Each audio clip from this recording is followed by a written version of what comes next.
Hello everyone, my name is Artem Shelestov and this is my lab report for the final and fifth lab, Choose Your Own Adventure.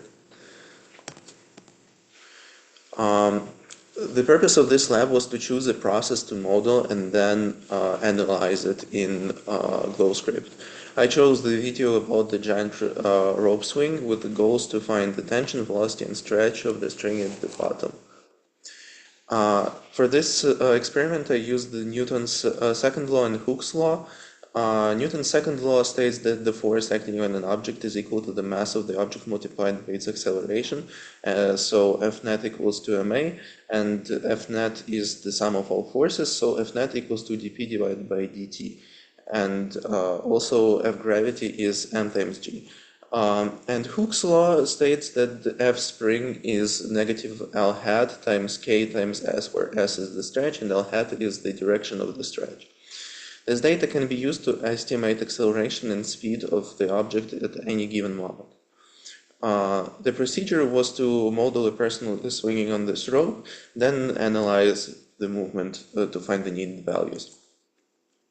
The initial conditions have been that the person is falling from rest.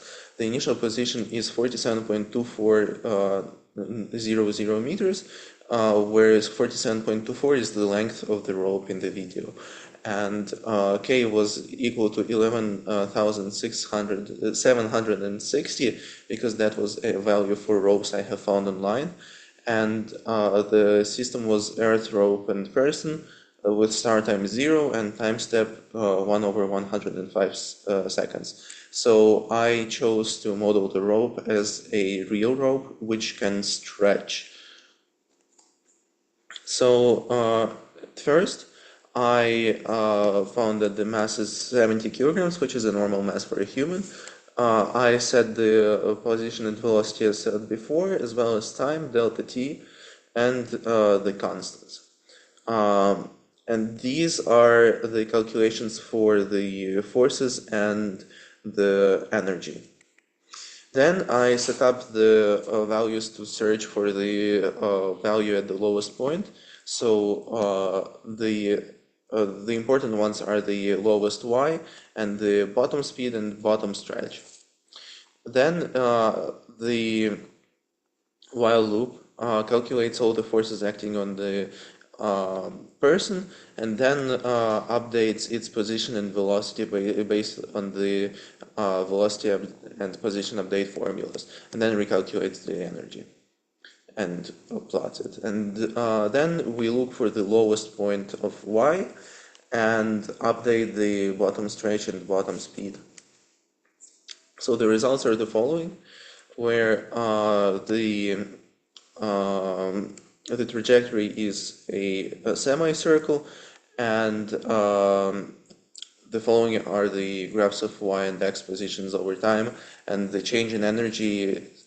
We can see that the energy principle is justified because our total energy doesn't change, and delta spring changes very little because the stretch is also very little. And then delta k and delta u graph are basically the opposites of each other. So the possible sources of error have been inaccurate L0 and K, because we don't know what particular rope has been used in the video and the precise length of it.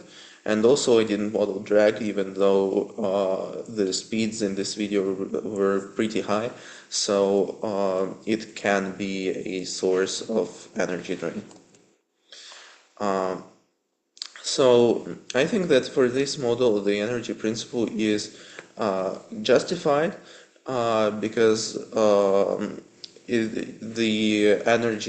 total energy does not change. However, the energy loss would be present via drag and friction, so the delta E would probably be like somewhere constant negative.